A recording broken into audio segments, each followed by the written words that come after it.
Hey everyone, my name is Brandon. I'm a real estate investor here in Dallas, and I'm making our year-end 2022 review video. I've made one of these videos for the last 2 years. I go over our good deals, the best deals we do for the whole year, our worst deals, challenges we overcome, and it is a long video. If you haven't seen one of these videos before, it's about 30 minutes long. You get the entire year of what we did in real estate, the good and the bad. So my goal in doing these videos really is just to show you guys what's possible and also the challenges we overcome every day. I mean, a lot of people I feel like want to get into real estate and they see everybody post about all the good things, and obviously we have accomplished a lot this year and the last few years, but you're going to see a lot of challenges that we overcome on a daily basis. So I'm going to get into it. I'm going to post a link below of the other year's videos.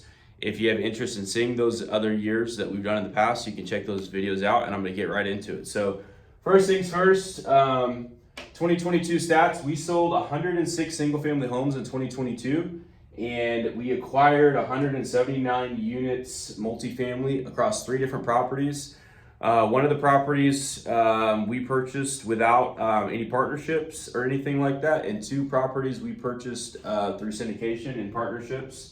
2.4 million in wholesaling and flipping revenue, and we originated 19 owner finance notes. So for those of you who aren't in real estate, you know that this year there was a lot of changes. 2020, 2021, interest rates were really low, prices were going really high, and this year we had a big change in interest rates. So we actually had goals to do more than that this year, but interest rates went way up, and it caused a lot of challenges for everybody who is in real estate, whether you were an investor, a realtor, a mortgage broker, whatever you did in real estate this year, you worked a lot harder than you did the last 2 years. So those are our numbers. I'm going to go through the best 10 deals that we did this year on the single family side, the worst 5 deals we did this year on the single family side. I'm going to break down all of our multifamily deals, and then I'm going to talk about some ways that we can work together. So the best 10 deals. So each one of these deals I know very in depth. I know how we got the deal, where it came from, the challenges associated with the deal. So I'm going to go through all of that on all of these deals. Some of these you guys might have heard of if you followed what I've been doing for a while. You might have heard me post about one of these deals. I've even made videos on some of these deals already before. So if you want more information on one of these deals, on like how we structured it or how we got through the challenges, there's a chance I already have another video on it. So the very top one, I do have other videos on it. You guys might have seen me post about it, but it's a single family house in Plano, and shout out to Vince. Vince, if you're watching this, he's been a part of what we've been doing for a while, and I actually met him at a meetup. So he came to one of our meetups. He had this deal that he was working on for a long time, and it had an $8 million Department of Justice lien on the house. So that's why it couldn't really be sold for market value. We worked on it really hard for a long period of time, and we ended up closing and funding basically the day before it got sold at the foreclosure auction. We got it for a really good price. It actually sold at the foreclosure auction, and because they didn't realize it had already funded. That's how close it was. They didn't realize at the time of the auction that it had just funded that day or the day before. And long story short, we got a total profit on that deal of around $250K on a single family house in Plano, Texas, one of the most competitive markets in Texas. Super great deal. Very tricky seller to deal with. He got this deal by basically using a very targeted list of pre-foreclosures and realizing that there was a lot of liens on the house. It could be a really motivated seller, and the house is vacant. So he found the location where they were living and delivered a card to them with a $100 bill in it that said, "Let me know if I can help you." And that's what started the process. And he worked on it for a while. And then he brought the deal to me, and after a lot of work and effort, we got the deal closed. So that was our best single family deal of the year. hope to do some of those this next year. So second one was, these aren't really like in order of challenge profitability. Like this is the most profitable deal, but you'll see some of the other ones are vary. So Lucas land deal, that's a really profitable deal, and land deals are great. We love doing vacant land deals, especially very profitable ones, because sometimes we buy them and we never go to the property at all. We just order a survey, and holding costs are really low, and taxes are really low, and the risk is really low, right? Worst case scenario, you're just going to hold the land for longer, but you're not gonna have to spend a bunch of money to fix it up. You're not gonna have to evict a tenant. You're not gonna have to get permits for the city, all these things, right? So this deal was posted on a Facebook group. I don't remember, I think we bought it for around 230 or 240,000. Posted in a Facebook group. Somebody owned this land. All of a sudden they needed to sell it really quick, and a wholesaler got the land under contract. Happened to be right down the street from where I actually live. And I saw it the next morning. I drove by it and I just looked at it. It's surrounded by $1 million houses, and there wasn't really any land comps supporting a really high price, but there really wasn't any land comps at, supporting a low price. It's just a niche little area that didn't have many sold comps. So we purchased it for 200 something thousand. I don't remember exactly, and held on to it for a couple months. Land started increasing in price over there, and this was before interest rates went up, and we just put it on the market for like 300 and something, high 300,000s, and somebody bought it and they paid cash for it. So really good deal, $120,000 profit on a land deal. I mean, that we didn't source. Pretty crazy, right? We had a Plano title issue deal, 100,000 profit. That deal, super tough sellers. If you guys are in single family real estate, you guys will know what it's like to work through direct to seller marketing and direct to seller challenges. So a lot of our sellers have properties that they inherited. They don't really have clear title on. Like they inherited a property, but maybe they're living in it and they should split the property with 5 or 10 other people. Not everyone's on board with the proceeds. Maybe they've lived there 5 years and paid for some things. This was definitely one of those situations, and we just worked with the sellers for several months, and really had to get online and call different family members and find different family members that they didn't even really know existed to get to sign paperwork. And usually when someone has tried to sell a property a few times and they really haven't been able to, when they find somebody like a real estate investment company that's willing to work on it, they understand that they're gonna have to sell it at a discount. So we buy them at a discount and put in the work to get it closed. So the next one is Plano postcard deal. I like this deal because it explains, one, when you do a lot of marketing, like what can actually come of it. So we send out about 30,000 postcards a month to all these different people across the entire Metroplex. And all these people are on a lot of different motivated seller lists. They owe taxes, they're in pre-foreclosure, all these different things, right? So somebody got our postcard, and he was living in a different city.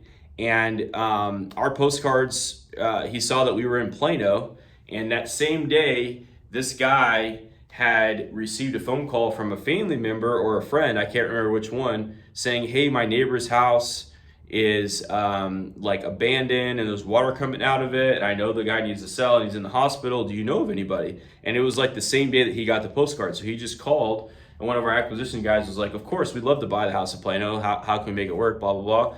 And somehow this guy, he had done a little bit of real estate, but wasn't really a real estate guy. He basically worked a price with that seller and asked us, hey, what could you buy the house for? We said, It's going to be totally sight unseen. You can't see it. He's in the hospital. You can't see the house at all. And so we gave him a really low price. We could buy it for, I think, around like 215,000 range.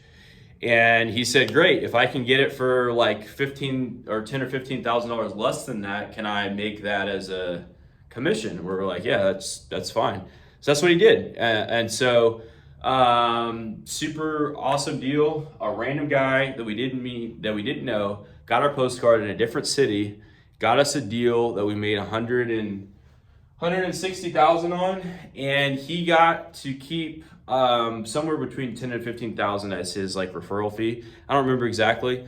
I meant to look up like every single detail, but as you see, there's a lot of deals on the board. But it just goes to show, like, if you're watching this video and you wanted to get into real estate, or maybe you already are kind of getting into real estate, if you find a couple of really good deals, there's ways that you can get paid. And the truth is, if this guy didn't have a lot of experience, if he tried to wholesale the deal, he might have maybe got a bigger fee or something like that, but it was totally sight unseen. We actually had to help him get clear title, and it had to close really quick, and he really didn't have to do any work. So he got a pretty fair deal. So if you guys are watching this and want to do something like that, find a deal and send it over. So Garland title deal, $110,000 on a random, decently small house in Garland.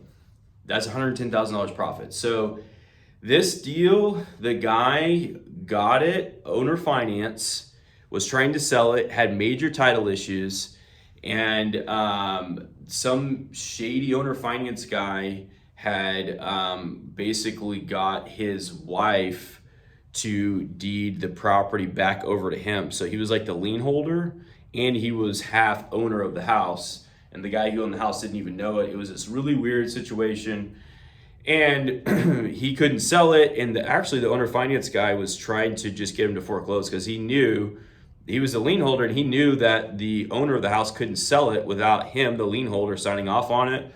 Super weird situation. And ultimately he bought it so long ago. He had tons of equity, and I was able to talk to this owner finance guy, get him on the phone, and basically let him know that, he had to do the right thing, or we would get attorneys involved and stuff like that. We went back and forth for like 2-3 weeks. Finally, the guy agreed, got the deal for a really good price, and got a good profit out of it. And honestly, the seller was gonna get nothing. He was like 2 weeks away from this other guy taking the house. He'd already moved out and was willing to move on. And I think the seller got like $30,000-$40,000 that he really wasn't gonna get anyways. So super good deal, win-win for everybody. Next deal is a house on Keller. It was some of these deals below aren't as profitable. If you watch our videos from the last 2 years, we profited like 100,000 plus on 7 deals 2 years in a row. This year was like 4 or 5. The market wasn't like going crazy this year, so we were really like deals that we were budgeting to make a lot more on. Our margins got squeezed a little bit, and I think anybody who was in this business felt the same. But some of these deals are up here because they were easy deals, or maybe they were a little bit challenging, but we overcame an obstacle that allowed us to close when I really didn't even think we were going to be able to close. So this deal was a great deal because we were able to contract it and wholesale it and make like a $65,000 fee without ever having to buy the house, which for a single family home, that's a great deal. We did that after interest rates had gone way up. So, and the truth is the seller was asking a pretty good price. Like the seller, it was a Google lead. He had 4 or 5 companies come out. Everybody kind of was like at a low ball price. A couple of them were at the top, and he wanted higher than that. And we had to really sharpen our pencil to get to the price that he wanted. And then for us to do that and then assign the deal for $65K, I thought was like a huge win. Dallas high-end house, $67K. That house The reason it's up here is because we actually contracted that house and we assigned it, and we were going to double close. And day of closing, the seller decided not to close. They went to the title company, saw the HUD, and said, you know what? I didn't realize there was taxes owed and all these things. I don't want to sell anymore. So we had already assigned it to a guy who wired money and signed closing docs. And so we actually filed a lawsuit against the seller. And so I put this up here just because it is a super big challenge. And so once we started that process, it was a back and forth with the title company, with the buyer. The seller was like ghosting us. And we went back and forth for like almost 3 or 4 weeks. And this whole time, the buyer, who has already signed docs to buy a property that we were double closing to him, and we haven't bought it yet, he's already wired money to title. He's sitting there waiting for like, hey, are you guys selling me this property or not? We're like, we're trying. We're trying to sell you the property. And actually, it was a super weird situation where this buyer had never even seen the house. It was a guy, like a California guy, sight unseen. Like everything was weird about this deal. And he's buying like a $500,000 house, sight unseen, from California. And long story short, we kept working on it. We stayed positive. And one day the seller called me and said, hey, I changed my mind. Let's go ahead and move forward. And within 10 minutes, I had a notary lined up, and before the mic could get changed again, got it done. So a lot of deals like that, you know, in this business, people encounter these challenges, and you can see that if you keep working through them, like you just keep working on them every day, sometimes they just come through. Denison sub 2. This deal's on here for a lot of reasons. One, we started doing sub 2 deals this year. That's where we basically, for single family purposes, assume mortgages. Before 2022, well, before Q2, and you know, well, really before interest rates went above like 5%, sub 2s really just weren't that relevant in my opinion. Us investors, we got lines of credit, we're buying deals with low interest rates. Didn't really matter. Nobody cared to assume loans. Now it's very crucial for a lot of investors to build their portfolio, and sellers have to sell their house subject to the existing mortgage right now in a lot of circumstances, or they're just not going to sell it at all. So if somebody bought a house last year in the heat of the market, it was listed for $600K. They offer like $700K just so they could get the deal, and now they owe like $600K, and that house might be on the market right now for $650. They drop it to $600. Now they're listed it for what they owe. So they got to bring money to closing, or they can just sell the house to some investment company and let them assume their 2.8% mortgage. And in that case, you can basically buy a property with very low equity or negative equity because you just got a 2-3% interest rate. So that's what we've been doing on some deals lately. And that's what we did on this deal. So this one we bought, we put it as a rental. We've been wholesaling these subject to deals to other investors lately. And I really just wanted to do this one and set it up ourselves so I could get familiar with the whole process and feel comfortable with the process before we started telling homeowners that how we're going to do it and buyers how we're going to do it. Because right now we're contracting houses subject to the mortgage, and we're selling them to other investors for a profit. But I wanted to do this one just so we could see how it is for ourselves. So this property was a Google lead. A lady filled out a web form, and the story was her brother got arrested and basically was in jail. And he had a pretty new house, like a 2018 build in Denison, and he bought it for like $160K in 2018. He owed like $140. Maybe he bought it for $150 because I don't think he had a lot of equity. And they needed to sell the house, and house was basically spotless condition. And so we couldn't really deal directly with the seller because he was in jail. And really the market showed an ARV of like maybe 220-ish for the house, 230. But because of how the market is right now, on the retail side, nothing's selling in a hurry. Like even if you list it at a discount, you're still gonna take a week or two to get a contract, and then somebody's gonna get a conventional loan, it's gonna take 30 days. So this guy needed money to get out of jail immediately, and well, he needed money to hire an attorney to fight his case, which was $5K. And so basically what we did is we just we worked, we saw the house, we looked at it, realized that the guy had like a 2 point something percent interest rate and owed like 140K.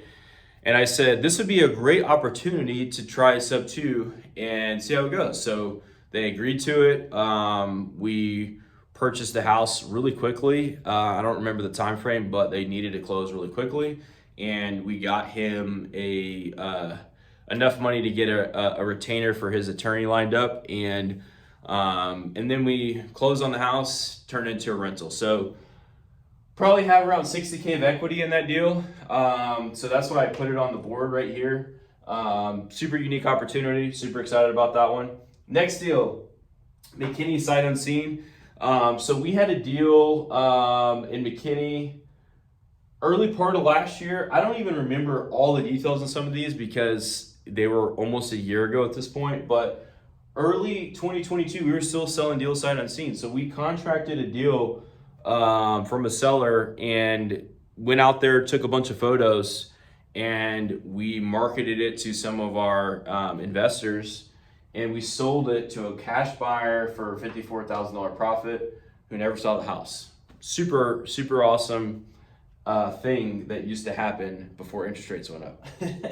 So Fort Worth foreclosure, this one's on here because we, this guy called us, and a lot of people right now who are going through foreclosure, they're in serious denial. So they've been bailed out from COVID. They had forbearance. They have had all these reasons. They've gone through bankruptcy once or two, three times, and they've just figured out a way to not pay their mortgage for an extended period of time, and nothing ever happens. So we've seen a lot of people who are in pre-foreclosure who they're on the list to go to the auction the next month, and they don't even really do anything until like the week before. And then finally they realize like, oh, maybe it's actually happening. Let me just call somebody and see. And then they call us and they're like, I need a bunch of money or I'm not selling. We're like, well, you're either selling or it's getting foreclosed.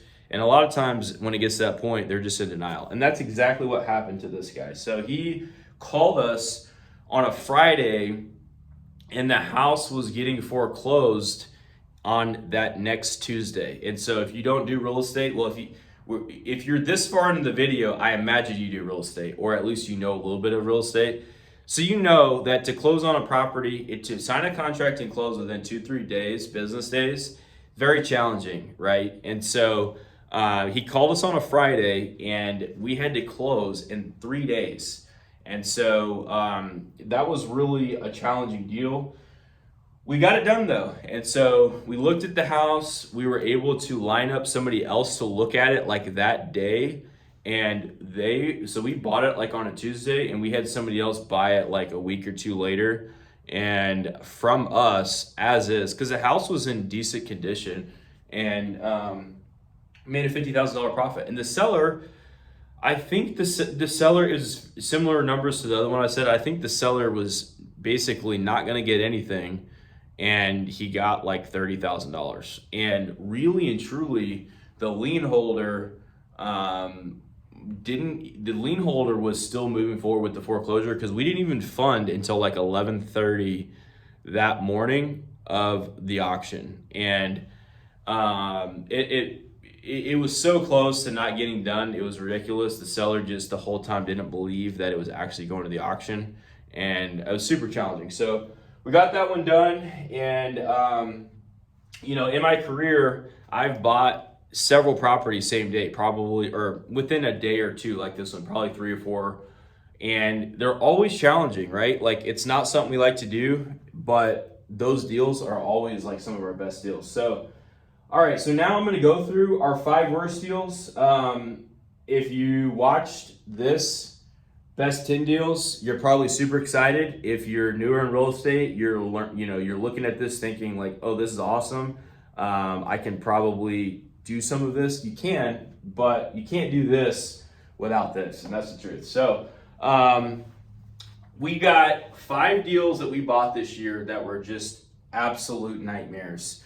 And I'm gonna start with the top one. So the top one is a high-end lot. We bought this deal, and we actually haven't sold yet, but we're looking at a $100,000 plus loss on this one transaction.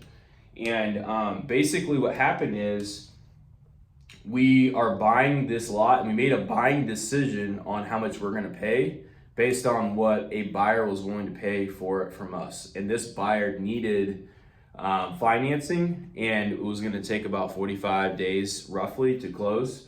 And we shopped around and had 3 or 4 other builders look at it. It's a high-end lot in an area where there's 2 million plus homes. So we signed a contract to buy it, and then we signed a contract to sell it. We were gonna make somewhere around 50,000, 70,000 range.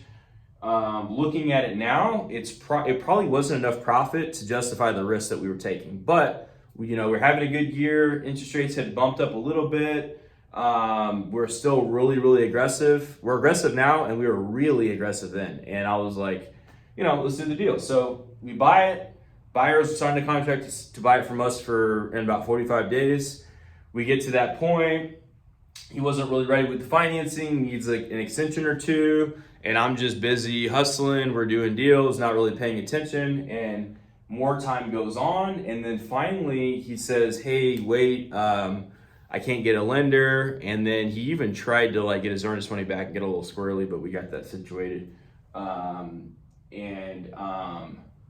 So he pulls out of the deal. And once he pulled out of the deal, I looked at it and realized we own this $500,000 property in the middle of $2 million houses, but nobody is buying these lots right now. I looked, nobody was buying them. When interest rates go from 3 to 6 and 7%, and people are able to afford, people who were able to afford $1 million house can now afford $1.5 million to 2.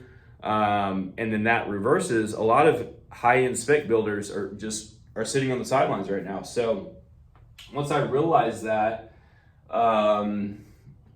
we started shopping the deal around, and it was very clear to me that we should have not bought that property. It was very clear. But hey, it was a learning experience. So that's our worst loss. So second one is a deal we bought sight unseen in Grand Prairie. So this deal, we bought this deal from a wholesaler.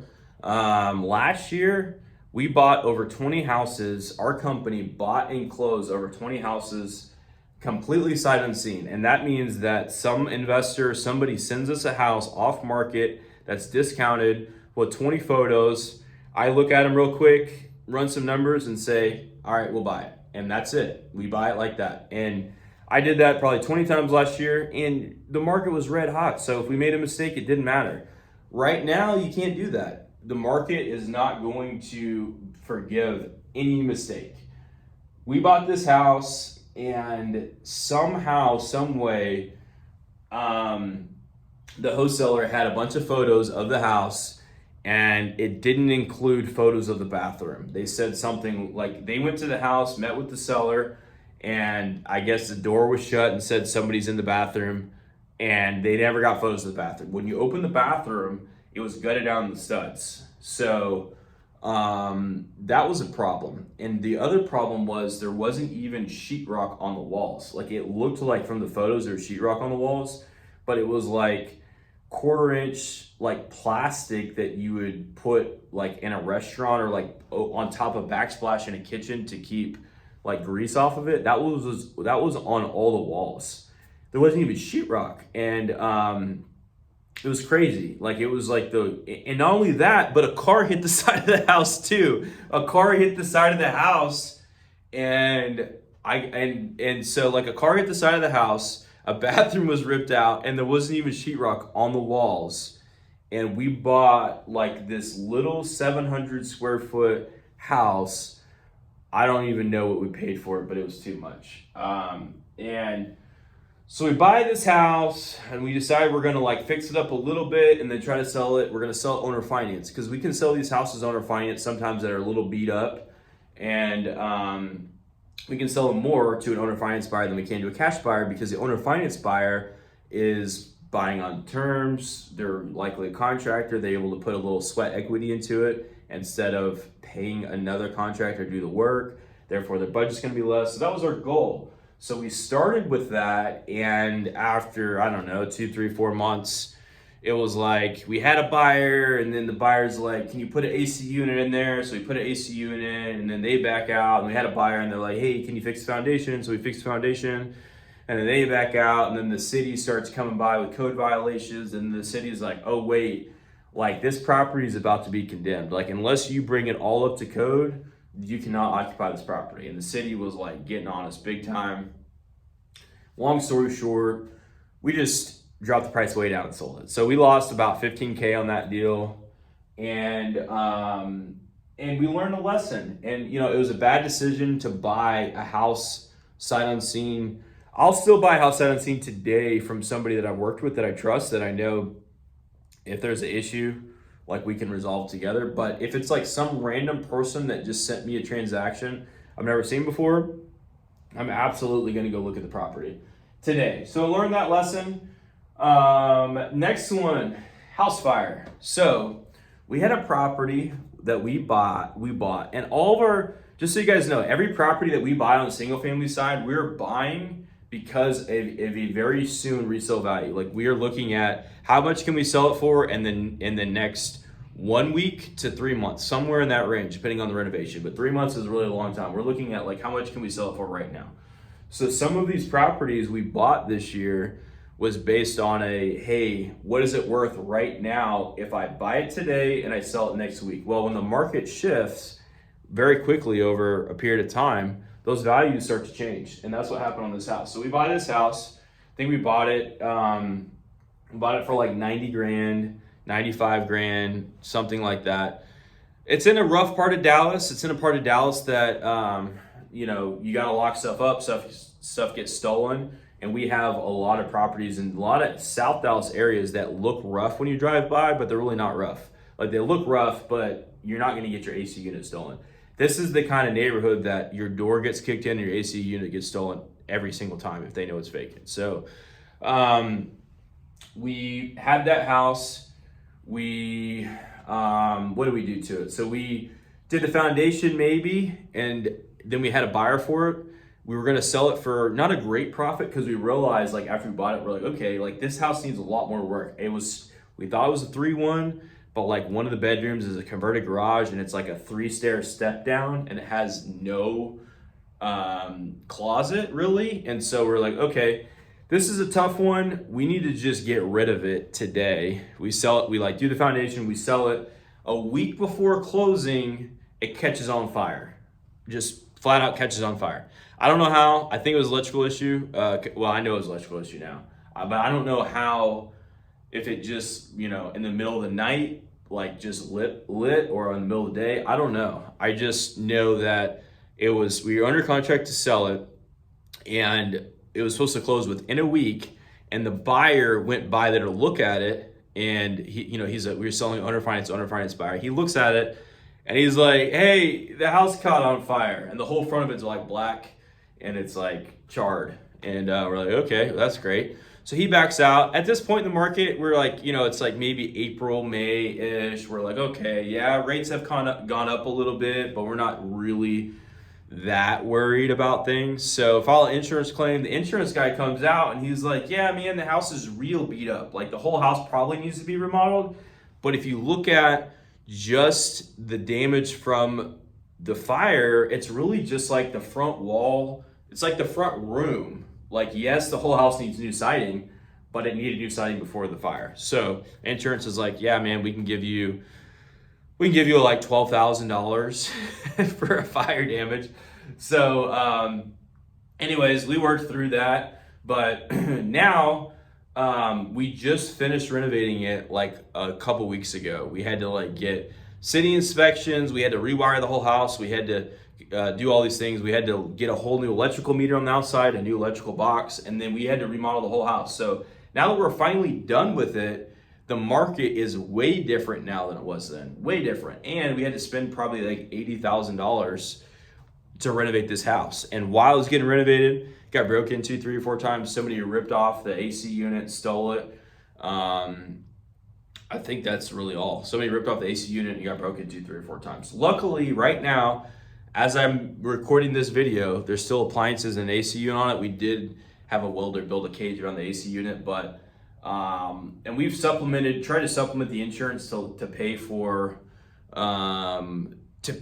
some of the damage, and I think we're going to get it approved. But we're going to sell owner finance on a wrap, and we got a loan of like 60 grand or something when we bought it, and our underlying debt's at like a 6% rate. So we're definitely not going to refinance it. So we just had to spend way more cash on this than it made sense, and now it's going to stay on the market for a while because of the way the market is. So that's one of our learning experiences. So in the event that interest rates go up and your house catches on fire right before that happens, it's just not going to end well. Garland lawsuit. So this property, I can make like 5 videos on this property, but long story short, I bought this house sight unseen, and it had squatters in it. And I'm like, okay, great, squatters, whatever. I call a guy that I know that was a referral that gets squatters out, and he goes over there and is like super aggressive.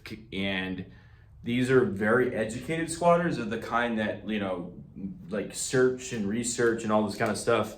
They wouldn't get out of the house. So we basically had to we had to evict them. It got appealed a few times. It turned into a lawsuit. And somewhere along the way, like the utilities got shut off, and we weren't really going to turn the utilities on because I didn't know who these people were. And there was all these like health people involved because we have this house and we're not going to turn the utilities on. It's like 100 degrees outside. It was a nightmare, honestly. And so I think we bought that house in January of 2022, and we sold that house in December of 2022. We owned it for a year, and we dealt with these squatters for like the first 6 months of the year. And it wasn't like I was responding to an email. It was like I was getting people calling our office. I was getting the BBB people calling me because they were like complaining. I was getting all kinds of stuff. Code enforcement people, they were going up to the city, like saying all kinds of stuff. They're in this house and they don't have utilities. It was just a battle for months. So anyways, we bought it in January with a expected ARV after repair value of like $350,000, something like that. And after owning it for a year, so at that price, would have been a good flip profit. It would have been like a normal $40,000, $50,000 profit on a flip. After a year, we sold it for almost to the penny what we have in it. So we bought it, worked on it for a year, and then broke even. So that was a learning experience for sure. So next one is a house in Azle. So we bought a house in Azle probably 6 months ago. And first of all, I don't recommend anybody buying a house in Azle. If you're living in Azle, I apologize, but I just don't recommend it at this point. It is the slowest market we have the house out there, and we've literally not got a single offer. It's been on the market for like 4 months. It actually hasn't sold yet, but basically, the house is like 2,500, 3,000 square feet. It's on 3 acres. And we made a buy decision back when the market wasn't like as bad as it is. I'm not saying it's bad, but the market has changed. When we made the buy decision, the market really hadn't changed much. Rates had jumped up a little bit, but it wasn't significant. And so we buy it, spend huge renovation, probably $75,000 to $80,000 to renovate this house, put it on the market, and we've dropped the price probably $100,000. And it's still we've not even ever got an offer. Maybe we've dropped it 60, 70-ish. So that's a bad deal for us. So if you're still watching this video, I appreciate it. I know it's a very long video. but hopefully you're enjoying it if you're watching it. So multifamily deals. So this year we did 3 multifamily deals. These 2 deals I did with partners, other general partners. So first one, 79 units, Mineral Wells, Texas. We bought it for $4.1 million. The future value of this deal in the next 2 to 4 years is going to be $8.5 million. So we're going to get about $3.4 million worth of equity in that deal. Great deal. Probably one of the better multifamily deals I've been a part of. It's an awesome deal. Granbury, 60 units, bought it for $7.5 million. Future value is somewhere between 12 and 13 million. $4 to $5 million worth of equity created in the future. That was a great deal. Both of these were 100% off market, brought to us by a relationship. And to buy these deals, we raised somewhere around $4 million. So $4 million of capital raised from investors. So if you are watching this and you've got a high paying W-2 job, or maybe you're an entrepreneur and you're sitting on some cash right now, you know, these deals are a great way for you to passively invest and get a great return. We bought a 40 unit in Corpus, 1.3 million purchase. Future value is 2.4, make about 500,000 in equity, and that deal we didn't raise money for, we just bought it. So total in multifamily, 179 units and almost $13 million in portfolio value purchase. So all these deals on the multifamily side, these are great deals. Like, I see a lot of multifamily people pushing to do deals. Well, because that's the only thing they do, and they're looking for these deal fees, right? They're looking for acquisition fees, and they're really just, that's the only thing you do, whether you want fees or not. You just want to do more deals, right? So being that it's not the only thing we do, we can add a couple deals in, 2 to 3 deals a year, and they're really good deals. We're not forcing ourselves to like stretch and buy deals that don't make sense. So super proud of these deals, regardless of what interest rates do, regardless of what the market does. These will always be good deals to own, whether we own them for a year or we own them for 10 years, they're just good deals. So super proud of that. So yeah, I mean, if you're still watching this video, like I said, I appreciate it. We're coming to a close here, but if you'd like to work with us, here's the ways. We host a meetup. It's usually once a month. It's at a flip property that we're doing, and you guys are welcome to send me a DM, and I can give you a link to it. I basically do what I just did here in front of everybody, and I answer questions on that particular house, how we got it, what we spent on the renovation, what we plan on doing with it. So if you guys like what you saw here and think you could learn more, or you want to work with us, I've done probably a dozen deals with people I've met at our meetup. And if you're interested in getting involved, that's a great place to start. You can JV with us. If you have a wholesale deal, you can give it to us and we can sell it to somebody else, or we can buy it from you. Same with a multifamily deal, or same with any deal, really. Like, if you got anything that's like significantly undervalued, whether it's multifamily, self-storage, land, industrial, whatever it is, if you got something that's a good price, we'll probably buy it if it's a good price. I don't care what it is. So send it over.